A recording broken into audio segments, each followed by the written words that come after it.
자, 몇 년 전부터였던 것 같습니다. 각자 도생이라는 단어가 굉장히 좀 언제부턴가 친근한 단어가 됐죠. 그죠?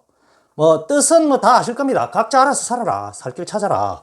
뭐, 이러고 이 단어가 원래 이제 기근, 전쟁 등으로 이제 살기 힘들 때 나왔던 단어죠. 그죠? 대표적으로 썼던 게 이제 뭐 선조가 임진왜란 때 나라가 할 수 없으니까 너가 알아서 살아라. 이런 말을 했다고 합니다. 그건 찾아보시고 중요한 게 아니니까. 이게 뭐냐면 이제 국가, 사회, 가족이 개인화되면서 혼자 이제 살 수 있는 확률이 좀 높아졌죠. 농경사회에서는 서로 돕고 했는데, 정보화 시대까지 되니까, 국가나 사회, 가족이 또 필요 없어진 부분이 많죠. 역할이 많이 줄었죠. 그죠? 그리고 또 씁쓸한 이야기지만 있어봐야 소용없는, 국가, 사회, 가족이 많이 필요가 없어진 사회가 되어버린 것 같습니다. 서글프지만 그죠? 그래서 우리가 이런 말이 되잖아요. 뭐 각자 도생해야지, 뭐 각자 도생해야지, 뭐 각자 도생이 답이다, 뭐 이런 말 많이 쓰잖아요. 그죠? 이게 보면 좀 그렇습니다. 앞서 말했듯이 국가, 사회, 가족 이런 것들의 무의미함. 이게 되니까 이제 종교도 많이 약해지는 것 같아요. 모여서 해봐야 뭐 각자 도생하는 사회에서 이 커뮤니티 모여갖고 많어. 이런 생각이 들기도 하는 것 같고. 그리고 이제 무한 경쟁에서 오는 피로감 또는 이제 나 하나뿐이라는 고독감도 좀 포함이 되겠죠. 그죠? 그게 심해지면 고립감이고. 아무튼 이제 그렇습니다. 누구에게도 기댈 데가 없다는 방증이죠. 학교 친구도 경쟁 상대고 이웃도 비교 대상이고요. 자녀의 성취도도 부모 간의 우열의 대상이 되어버렸죠. 그죠? 그리고 뭡니까? 기댈 만한 곳이 없고 외롭고 피곤한 상황이라는 겁니다. 피곤하다는 거죠. 너무 정보량이 많으니까. 그래서 이제 이런 걸 타파해보고자 교육 방식을 바꿔야 된다. 비교질 그만하자, 사회 안전망을 강화하자 등등 이제 많은 정책들 또는 뭐 토론을 이렇게 하곤 하기도 합니다. 예. 그런데 우리가 이제 간과하는 게 있습니다. 각자 도생하다 보면요, 결국 마주하게 되는 거 마지막이 뭐가 될까요? 각자 도사하게 됩니다.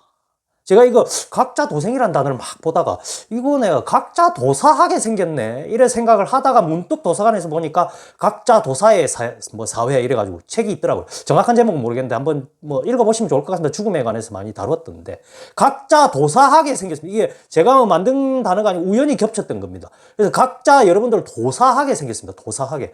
즉 각자 도생하다가 각자 도사하게들 생겼더라고요.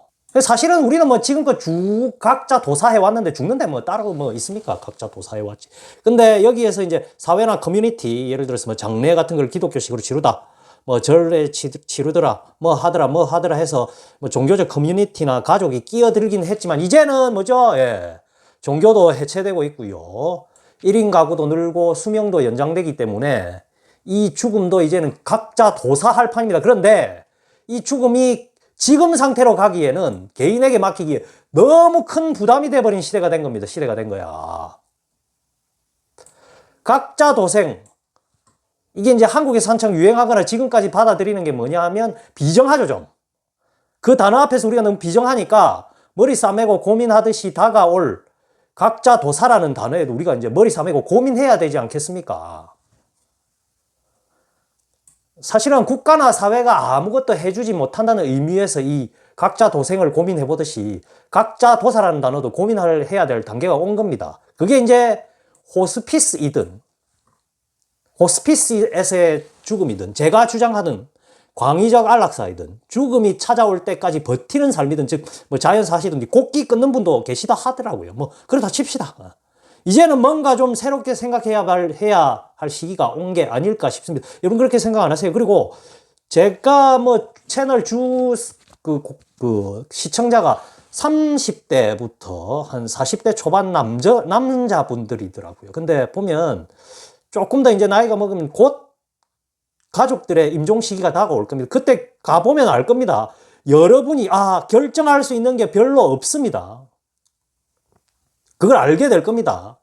병원이 하자는 대로 하거나 혹은 보호자가 결정하는 대로 하게 되어 있습니다. 자신의 결정권을 대부분은 가족에게 떠넘기고 그 다음에 뭐죠?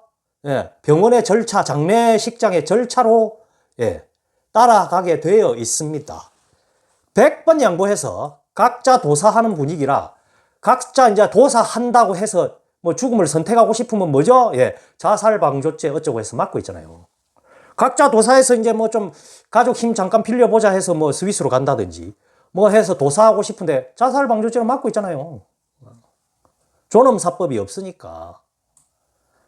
이게 제가 직접 죽어봐서라는 게 아니라 가족이라든지 뭐 인근에 이렇게 중한 상황에 처해보면 여러분이 할 수 있는 게, 그러니까 환자 자신이 할 수 있는 게 하나도 없어요. 사망의 시점에서 우리가 뭐 할 수 있는 게 있을 것 같습니까? 내가 원하는 시간, 내가 원하는 뭐 방법, 내가 정해서 가족과 상의하고 국가가 나서서 도와서 각자 도생하는 것도 서러운데 각자 도사하는 사람들의 비참함, 쓸쓸함, 그 다음에 또 뭐죠? 각자 도사하는 사람의 불안감, 이제 걷어내야 될 시기가 아닐까 싶습니다.